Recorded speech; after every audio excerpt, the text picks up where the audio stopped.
আসসালামু আলাইকুম। কেমন আছো সবাই? আশা করি তোমরা সবাই ভালো আছো। এসএলএসটি ম্যাথামেটিক্স নামে আমাদের যে হোয়াটসঅ্যাপ গ্রুপ ও টেলিগ্রাম চ্যানেল আছে, সেখানে প্রতিদিন দুটো করে ইম্পর্টেন্ট কোশ্চেন শেয়ার করা হয়। 21শে জুলাই যে দুটো কোশ্চেন শেয়ার করেছিলাম, সেই কোশ্চেন দুটো সলিউশন আজ আমরা ডিসকাস করব। First question, the function y equals e power kx satisfy d2y dx2 plus dy dx multiply dy dx minus y equals y dy dx for exactly one value of k, two distinct value of k, three distinct value of k, infinitely many values of k। তো এই যে differential equation দিয়ে আছে, সেই differential ইকুয়েশনের solution y equals to k power x হবে। তো k এর কোন কোন ভ্যালুর জন্য, কিরকম টাইপের ভ্যালুর জন্য, সেটা আমাদেরকে জিজ্ঞেস করেছে। চলো শুরু করা যাক। আমাদের সলিউশন কি আছে, y ইকুয়ালস e পাওয়ার kx।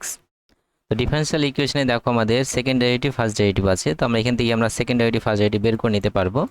ফার্স্ট ডেরিভেটিভ যদি বের করি, তাহলে dy dx কত হবে আমাদের, k ইন্টু ই পাওয়ার kx হবে। ই পাওয়ার kx এর ডেরিভেটিভ ই পাওয়ার kx, আর kx এর ডেরিভেটিভ k। আমাদের সেকেন্ড ডেরিভেটিভ বের করি, তাই d2y dx2 এটা কত হবে। ফার্স্ট ডেরিভেটিভ ছিল আমার k ইন্টু ই পাওয়ার kx, তাহলে k ইন্টু ই পাওয়ার kx এর ডেরিভেটিভ ই পাওয়ার kx, আর kx এর ডেরিভেটিভ k, তাহলে কি আমার k স্কয়ার হয়ে যাবে। ঠিক আছে, এই ভ্যালুগুলো আমরা এখানে বসিয়ে দিতে পারবো। এখানে যে ইকুয়েশনটা আছে, প্রথমে কি আমার d2y dx2 আছে, d2y dx2 যদি আমরা বসিয়ে দিই, তাহলে কি হবে আমাদের k স্কয়ার ই পাওয়ার kx হবে। দেন প্লাস আছে, প্লাস কি আছে, dy dx আছে, dy dx এর ভ্যালু কত আমার, k ইন্টু ই পাওয়ার kx, এটা ব্র্যাকেটের মধ্যে আছে। দেন dy dx মাইনাস y আছে, dy dx মানে আমার এটা আমার k ইন্টু ই পাওয়ার kx মাইনাস y মানে কি ই পাওয়ার kx। লেফট সাইড আমার সব লেখা হয়ে গেল।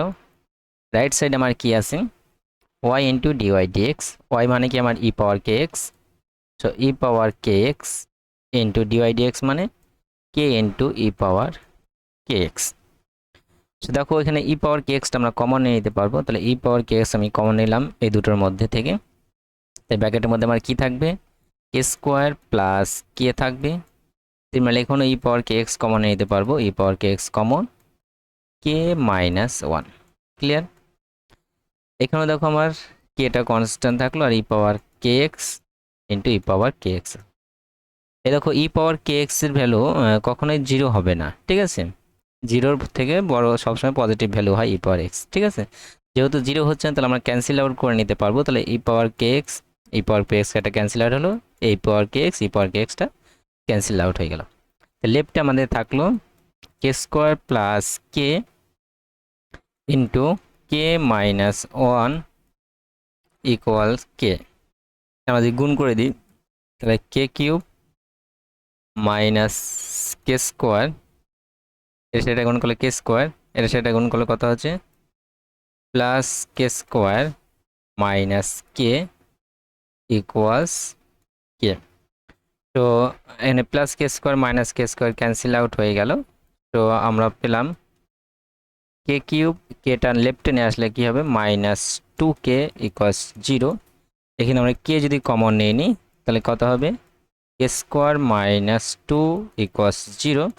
সেখান থেকে আমরা k ইকুয়ালস টু 0 পাবো, আরটা পাবো k square minus 2 equals to 0। তো k এর ভ্যালু কত হবে আমার, প্লাস মাইনাস রুট ওভার 2।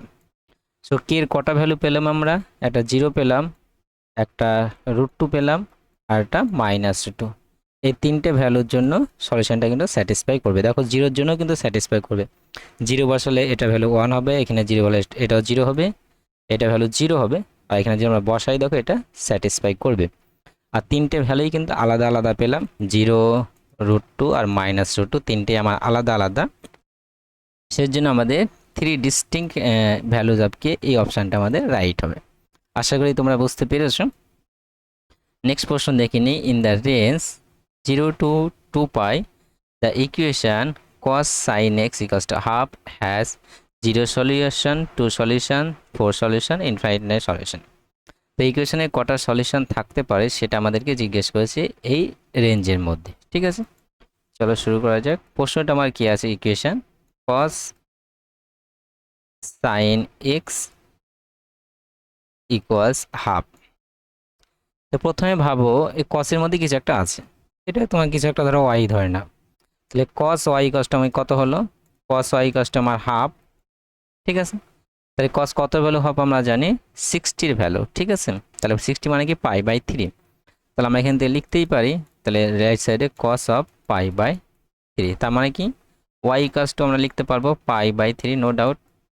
এর ওয়াই এর ভ্যালু কত আমার সাইন এক্স অ্যাকচুয়ালি, ঠিক আছে। তাহলে আমরা লিখতে পারবো sine x equals to pi by 3। এবার দেখো এই পাইয়ের ভ্যালু কত আমরা জানি অ্যাপ্রক্সে 3.14, ঠিক আছে। 3.14 ডিভাইড বাই 3, তো 3.14 কে 3 দিয়ে আমরা ডিভাইড করি, তাহলে আমাদের কি 1 পয়েন্ট সামথিং 1.7 1 পয়েন্ট সামথিং কিছু একটা আসবে আমার, ঠিক আছে। মানে একের থেকে আমার বেশি হচ্ছে, এই ভ্যালুটা কি একের থেকে বেশি। উপরে দেখো 3 থেকে বেশি আছে, ডিভাইড বাই 3, তাহলে কি একের থেকে আমি বেশি ভ্যালু পাচ্ছি। তাহলে দেখো সরি আমি এখানে 0 লিখে দিয়েছি, এখানে কথা হবে একের থেকে বেশি। তো আমরা সাইন এক্স এর ভ্যালু একের থেকে বেশি পাচ্ছি, কিন্তু আমরা কি জানি সাইন যে রেঞ্জ কি হয় -1 থেকে 1 এর মধ্যে থাকে, 1 এর বেশি কিন্তু আমাদের হতে পারবে না সাইনের ভ্যালু। কিন্তু আমরা কিন্তু এখানে আমরা পাচ্ছি সাইন এক্স এর ভ্যালু একের থেকে বড়, তার মানে কি আমাদের কোনো সলিউশনই থাকবে না এটা, ঠিক আছে। এমন কোনো ভ্যালু পাবো না যেটা আমাদের স্যাটিসফাই করবে। আমরা কোনো ভ্যালু পাবো যেটা সাইনের ভ্যালু তোমার একের থেকে বেশি দেবে, কখনোই পাবো না। তাহলে এটা কি হবে নো সলিউশন হবে, ঠিক আছে। আশা করি বুঝতে পেরেছো। তো এই জায়গাটা মনে রাখতে হবে তোমাকে, এখানে আমরা পাই বাই 3 বসালাম, পাইয়ের ভ্যালু 3 এর থেকে বড় 3.14, সেই জন্য যদি আমরা 3 দিয়ে ডিভাইড করি সেটা অবশ্যই একের থেকে বড় হবে বলেই কিন্তু আমরা নো সলিউশন বলতে পারছি, ঠিক আছে। আশা করি বুঝতে পেরেছো। সো সেটা আমাদের ফার্স্ট যে অপশানটা সেই অপশানটা রাইট হবে, জিরো সলিউশন। তো এই দুটো কোয়েশ্চেনের জিরো সলিউশন আলোচনা করলাম। যদি বুঝতে অসুবিধা হয় তোমরা অবশ্যই কমেন্ট সেকশনে জানাবে। Thank you for watching.